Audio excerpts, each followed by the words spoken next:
Good morning बच्चों। मैं doctor रावम Kumar Mishra, नवस पीजी कॉलेज कुश्मी। आज हम लोग जो है इंडियन कॉन्ट्रैक्ट एक्ट में जो एग्रीमेंट एक्सप्रेसी दिगियन एज बाय जो अस्पष्टतया व्यर्थ घोषित किए गए उनसे संबंधित क्वेश्चन पढ़ेंगे।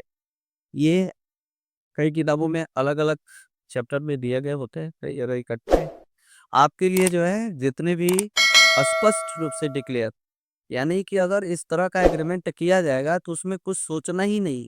अगर मामला कोर्ट में जाएगा तो तुरंत कोर्ट उसको क्या कर देगा, खारिज कर देगा। स्पष्ट रूप से बताया गया है कि इस तरह के एग्रीमेंट आप नहीं कर सकते हैं। तो इससे भी क्वेश्चन एग्जाम में आते हैं। आइए शुरू करते हैं, जल्दी जल्दी से निपट जाए। पहला क्वेश्चन है कि विवाह में रोक लगाने के समझौते, यानी कि अगर किसी को विवाह से आप रोकते हो, ऐसा एग्रीमेंट करते हैं, बशर्ते कि वो 18 साल से ज्यादा उम्र का होना चाहिए। 18 साल से नीचे था कि उसके लिए नहीं है। अगर 18 साल से ज्यादा उम्र का है और उसके विवाह में रोक लगाने का कोई समझौता करते हैं तो वो व्यर्थ माना जाता है। नेक्स्ट क्वेश्चन है, अगला question, an agreement with unlawful consolidation, अवैध पत्थर वाले समझौते ये भी क्या माने जाते हैं, व्यर्थ माने जाते हैं। यानी कि इसका मीनिंग सब क्या होगा, बी होगा। अवैध प्रतिफल का मतलब ये हुआ कि ऐसा प्रतिफल जिसे कानून जो है उचित नहीं मानता है। जैसे मान लीजिए हमने आपके साथ असलहा खरीदने का एग्रीमेंट किया, तो भारत में असलहा बेचना और खरीदना दोनों प्रतिबंधित प्रतिबंधित है। इसलिए अब यहाँ पर मैं आपको पैसा दूंगा और आप मुझे असलहा देंगे, तो असलहा मेरे लिए जो कॉन्स्टिट्यूशन होगा वो अवैध माना जाएगा। अगला क्वेश्चन है कि व्यापार पर रोक लगाने वाले समझौते ये भी क्या होते हैं, व्याख्या। अगला क्वेश्चन, प्रतिफल के बिना दिया गया समझौता, यानी without negotiation any contract can not be impossible by law, इसलिए इसको वैध या व्यर्थ माना जाता है। हाँ, कुछ परिस्थितियों में जो है बिना प्रतिफल के भी समझौते वैलिड माने जाते हैं, लेकिन वो एक अलग मेहनत है। सामान्य सा नियम यह है, without consideration any contract can not be enforceable by law. उसी तरह से अगला है वैगरिंग एग्रीमेंट, ये भी जो है क्या है, कुछ परिस्थितियों में इनवैलिड माना जाता है, यानी कि ये भी वैध ही होगा। Question number 6, agreement do to do impossible acts, यानी कि असंभव कार्य करने का समय होगा। यानी कोई ऐसा एग्रीमेंट आप करते हैं जिसको पूरा करना संभव नहीं है। जैसे आप जाके कहते हैं कि सर मैं आपको 10 लाख रुपया दूंगा और आप क्या करिए, पाकिस्तान को खत्म कर दीजिए। तो आप बताइए 10 लाख तो पाकिस्तान को खत्म करना, किस देश को खत्म करना संभव है? नहीं। ठीक है, तो ऐसे कई सारे लोग आपस में सामाजिक संबंधों के आधार पर या व्यवहार में असंभव कार्य जैसा जो है एग्रीमेंट भी कर लेते हैं, लेकिन ये मामला कोर्ट में नहीं जा सकता, से कोर्ट से इन्फॉर्सेबल नहीं कराया जा सकता है।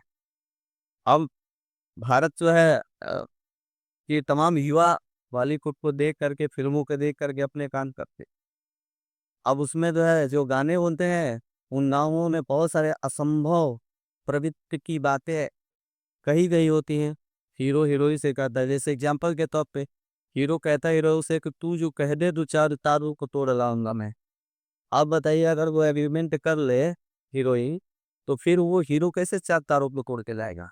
और अगर मान लीजिए वो हीरो ने उसकी बात, मतलब कोई लड़की उसकी बात मान जाती है और लड़का पार में चार तारा तोड़ के नहीं लाता, तो क्या इसे कोर्ट में जाके इन्फोर्सेबल कराया जा सकता है? नहीं कराया जा सकता। तो ये असंभव। अगला प्रश्न है, कानूनी कार्रवाई पे रोक लगाने वाले सिंध होते हैं, यानी अगर कोई व्यक्ति ऐसा है जिसको आप वोट में लाने से रोकते हैं, कानूनी कार्रवाई करने से रोकते हैं, तो वो भी एग्रीमेंट व्यक्ति का। आप अच्छी तरह से जानते हैं कि जो व्यक्ति 18 साल से कम उम्र का होता है उसे हम माइनर कहते हैं, और माइनर के साथ किया गया कोई भी अनुबंध व्यर्थ माना जाता है। हाँ, पार्टनरशिप में व्यवस्था किया गया है, पार्टनरशिप एक्ट 2032 में, कि कोई माइनर जो है पार्टनर में फर्म पार्टनरशिप फर्म में लाभ के लिए केवल एग्रीमेंट कर सकता है। वहां भी वह हानि बियर नहीं करेगा।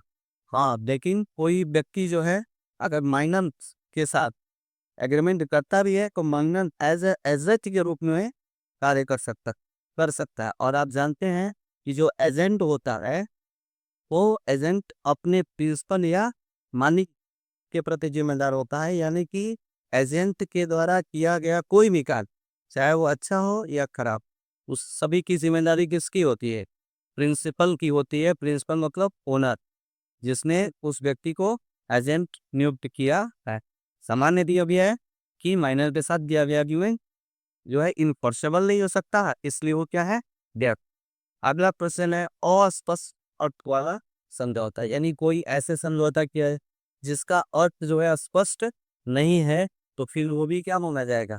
व्यर्थ माना जाएगा। फॉर एग्जाम्पल कि मान लीजिए आप जो है किसी के साथ तेल खरीदने का एग्रीमेंट करते हैं, ठीक है। अब मान लीजिए 100 रुपये लीटर तय हो गया।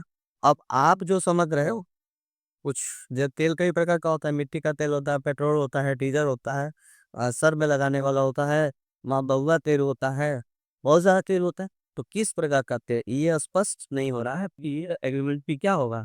व्यर्थ माना जाएगा। ऐसे समझौते जो लोक नीति के विरुद्ध है। लोक नीति से कहा जाता है इस समाज में जो प्रचलित परंपरा है, मान्यता है, उसके विरुद्ध जाकर के अगर कोई आप समझौता करते हैं तो वो व्यर्थ माना जाता है। जैसे अपने देश में जो है पहले आ, पुरुष पुरुष से शादी नहीं कर सकता था, महिला महिला से शादी नहीं कर सकती थी, ये लोक नीति के विरुद्ध माना जाता था। आगे अगला क्वेश्चन कि अवैध उद्देश्य वाला समझौता, यानी कोई ऐसा एग्रीमेंट जिसका उद्देश्य भी क्या है? अवैध। जैसे अवैध उद्देश्य में किसी की संपत्ति को रोकने का अधिकार, किसी को मारने पीटने का जो है उद्देश्य लेकर के, या भारत में प्रचलित किसी भी कानून के विरुद्ध जाकर के किसी कार्य को करने का एग्रीमेंट करते हैं, तो वो अवैध उद्देश्य वाला माना जाता है। और वो भी ये समझौता की जो है कोर्ट में इन्फोर्सेबल नहीं हो सकता। एग्जाम्पल के तौर पे मान लीजिए मिस्टर एक्स व मिस्टर वाई से कहते हैं कि जेड का बहन करो तो मैं तुम्हें 10 लाख रुपया दूंगा। अब जेड ने अपहरण कर लिया, लेकिन एक्स ने पैसा देने से मना कर दिया, तो क्या जो है वाई कोर्ट में जा करके एक्स के खिलाफ मुकदमा दायर कर सकता है? कह सकता है कि इसने कहा था कि जेड का अपहरण करिए तो मैं 10 लाख रुपया दूंगा, मैंने अपना काम कर दिया है, कर ही दिया। तो ये क्या है? अवैध उद्देश्य है, किसी व्यक्ति को अपहरण करना ये गलत है। अगला है ये नॉन केवल अवैध है बल्कि इलीगल भी। तथ्यों की पारस्परिक भूल से बनाया गया समझौता, यानी an individual made under mutual mistake of the fact. ये इस तरह के समझौते होते हैं जिसमें दोनों पक्ष का जो मुख्य तथ्य है उसी तथ्य के संबंध में मिस्टेक करते हैं और फिर एग्रीमेंट हो जाता है, तो इस एग्रीमेंट को भी इन्फोर्सेबल बाय लॉ नहीं कराया जा सकता। एग्जाम्पल के तौर पर मान लीजिए कि आप जो है दुकान में गए, अब सामने घड़ी रखी हुई, और वहाँ सोनाटा की घड़ी है और टाइटन की घड़ी।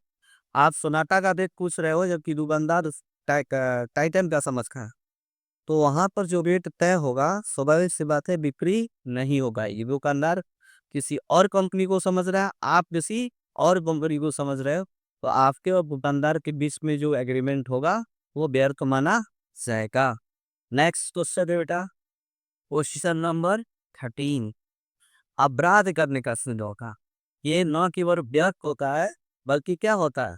इनलीगल होता है। जैसे दो लोग मिल करके किसी की हत्या करने का समझौता करते हैं, तो ये क्या है? इलीगल है, इसमें सजा भी होगी। अगला क्वेश्चन नंबर 40, कानून द्वारा प्रतिबंधित प्रतिफल वाला समझौता, यानी कि agreement with conciliation forbidden by law, यानी कि ऐसा कोई कंसीलिएशन जिसको कानून यह उचित नहीं मानता, निषेध है, तो वो भी जो है व्यर्थ माना जाएगा। अगला है अनिश्चित प्रदर्शन वाला समझौता, एग्रीमेंट फॉर अनसर्टेन परफॉर्मेंस, यानी कि मैं आपसे कहूँ कि आप मेरा वीडियो देखिए और 100 में 100 नंबर ला दे दी, तो मैं आपको 5,000 रुपये दूंगा। अब ये क्या है? ये इस तरह का एक्ट नहीं। आइए देखिए क्या था, ये था अनिश्चित प्रदर्शन करने वाला, क्योंकि 100 में 100 नंबर लाना पॉसिबल नहीं है। अगर आप 75 नंबर का क्वेश्चन है पूरा सही कर देंगे तभी इंटरनल नंबर में आपका 2-4 नंबर तो कटेगा ही, और ये पॉसिबल ही नहीं है। तो मुझे पहले से बताया कि आप 100 में 100 नंबर नहीं ला सकते, इसमें क्या है, मतलब असंभव रिश्ता माना जाए। फिर है माता पिता के अधिकारों की रोक लगाने वाला समझौता भी क्या होता है, व्यर्थ होता है। यानी माता पिता का बहुत सारे अधिकार होते हैं, जैसे अपने बच्चे को पढ़ाने लिखाने का अधिकार है, मानने मतलब डांटने का अधिकार है। अब कोई व्यक्ति इस ऐसा डिमांड करता है जिससे माता पिता इस अधिकार से वंचित हो जाते हैं, लाभ त्याग करने के अधिकार से वंचित हो जाते हैं, तो कानून में व्यर्थ माना जाता है और इसे कोर्ट द्वारा इम्पॉसिबल नहीं कराया जा सकता। अगला है अभियोजन को रोकने का समझौता, यानी कि एग्रीमेंट टू प्रोसिक्यूशन इज, ये भी क्या होता है, इनलीगल बीटा। अगला गेट नॉट इवन बाय बेटा बल्कि क्या होता है, इनलीगल माना सजा, इसमें सजा भी हो सकती है। अगला क्वेश्चन है, देखिए क्यों व्यर्थ कॉन्ट्रैक्ट केस में कॉन्ट्रैक्ट करने वाले को सजा नहीं होती है, लेकिन जो इनलीगल कॉन्ट्रैक्ट होंगे वो न केवल कोर्ट में पॉसिबल नहीं होगा, बल्कि जो व्यक्ति समझौता किए हैं उनके ऊपर मुकदमा भी चल सकता है, जेल भी हो सकती है। उसके बाद है agreement in restraint for personal freedom, यानी व्यक्तिगत स्वतंत्रता पे रोक लगाने वाला समझौता भी क्या होता है, व्यर्थ माना जाता है।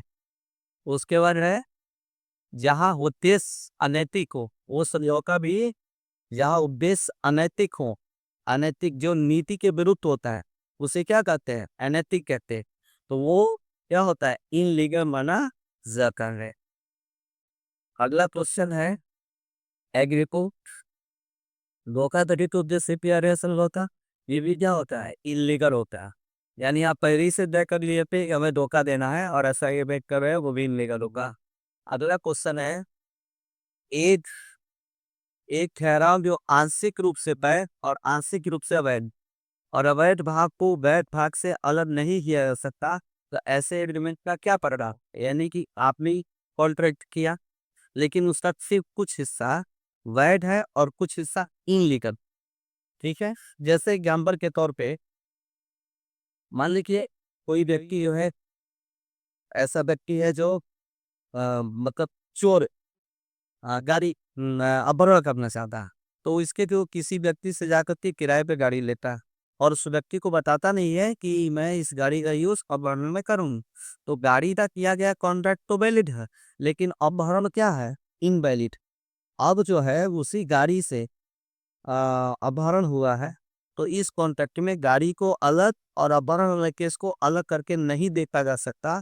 यह माना जाएगा कि जिस व्यक्ति की गाड़ी है वो भी उसमें संलिप्त है। इस कंडीशन में सेक्शन 24 के अंतर्गत संपूर्ण ठहराव, यानी कि द होल एग्रीमेंट इज वैध, यानी कि विल बी वैध, यानी कि वो सब क्या हो जाएगा, व्यर्थ माना जाएगा। ठीक है बच्चों, तो ये गुरु जो है आपके इतने क्वेश्चन थे, क्वेश्चन के 21, और मैं उम्मीद करते हैं इसमें से 3-4 क्वेश्चन एज टू एग्जाम में आएगा ही आएगा श्योर। अब इससे एक और प्रश्न बनता है सेक्शन वाइज की, अ, विवाह में दबाव डालने वाला एग्रीमेंट किस सेक्शन पे अंतर्गत आता है, व्यापार में दबाव डालने वाला कॉन्ट्रैक्ट किस या एग्रीमेंट किस सेक्शन में आता है। तो ये सेक्शन याद करना थोड़ा मुश्किल काम होता है, लेकिन इसके लिए मैंने आपको एक सूत्र बनाया है, फार्मूला दिया है, उस फार्मूले से आप जो है चाहे तो याद कर सकते हैं। ठीक है, जैसे देखिए I love D W, I love D W एड, ठीक है। यह अक्षरों का समूह आपको क्रमबद्ध तरीके से मुख्य धाराओं को याद करने में मदद करेगा। जो मीन जैसे आई का हम कब होता है, इलीगल प्रोसीड्यूशन या ऑब्जेक्ट इन पार्ट, यानी कि विधि के विरुद्ध प्रतिफल या उद्देश्य। ये कौन सा सेशन है, 24। आई से इलीगल, आई से इलीगल याद हो जाएगा, आई का मतलब इलीगल। अगला में अब इसमें क्या था, आई एल का, एल का मतलब है लेगा बंच टेस्टी बिना प्रत का, तो 24 के बाद सेक्शन कौन सा था, 25। अब एल के बाद क्या का, आई खिलाफ यू इसके बाद है अंडर यू, ये सेक्शन 29 अनसर्टिनिटी ऑफ मीनिंग यानी अनिश्चितता के अर्थ वाले ठहरा। फिर वी है, वी सेक्शन 26 यह है वाई रेकमेंड इन्वेस्टमेंट ऑफर विवाह मैरिज, विवाह या मैरिज, विवाह में रुकावट डालने वाले ठहराव। फिर है की, डी का मतलब होता है डिमिनिशिंग लीगल दावा के कानूनी दावे में रुकावट डालने वाले ठहराव सेक्शन 28। ई का मतलब हुआ, और डब्ल्यू का मतलब हुआ कि वर्क से रिलेटेड है, तो रेस्ट्रेन ट्रेड बिजनेस से व्यापार में रुकावट डालने वाले ठहराव। और एम का मतलब है agreement by way of money या बेगर, यानी कि बाजी के ठहराव या सट्टेबाजी। यानी इस तरह से आई लव ये सेक्शन 24, 25, 29 और 26 है, और डी एन का क्या हो धारा 28 है, 27 है और 30 है। आप वीडियो को रोक करके इसको फिर से दे दीजिएगा, देख करके इसको इस कम में अगर आप याद कर लेते हैं एग्जाम में आपको हो सकता है फायदा मिले। ये जल्दी जल्दी हमने आपको बताया, ये सारे क्वेश्चन एक ही नेचर के थे, मतलब आंसर सबका एक ही था, वो क्या था व्यर्थ था, और एक आध क्वेश्चन में इलीगल थे। उम्मीद करता हूं कि आप इस क्वेश्चन को समझे होंगे, और सब ये याद करने वाले क्वेश्चन है, आप इसे पढ़ के याद करेंगे, एग्जाम में आएगा तो अवश्य हम कर पाएंगे।